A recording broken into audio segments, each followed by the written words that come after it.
Hello good morning guys. સવારમાં અમે નીકળી ગયા સાઈડ તરફ જવા। તૈયાર થઈને રેડી થઈ ગયા હતા, પછી પહોંચી ગયા અમે સાઈડ તરફ। જોઈ લો, આ રસ્તો છે કાંઈક આવો, બહુ હેવી એરિયો હતો, કેમ કે બંગલો હતો ને 3 માળનો, એટલે આમ પબ્લિક એવું રહે। આમ રેલવે બાજુમાં છે, બધું નજીક નજીક જ છે।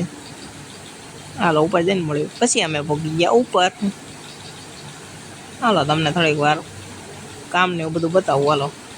પણ એની પહેલાં એક મિરર દેખાઈ ગયો, તો મિરરમાં ફોટો અને વિડીયો ને એવું બનાવી નાખ્યું, પછી લાગવી કામે। હાલો હવે કામ લાગવી। જોઈ લો, આ બોર્ડ ને લાઇટું ને બધું પ્રોફાઇલ ને બધું સરખું કરવાનું હતું। હાલો એ કરીને મળવી, પછી નીકળી ગયા અમે સાંજે ઘર તરફ જવા। આ બ્લોગ કેવો લાગ્યો કમેન્ટ કરીને બતાવજો। મળવી હવે નવા બ્લોગમાં, તબ તક કે લીએ બાય બાય।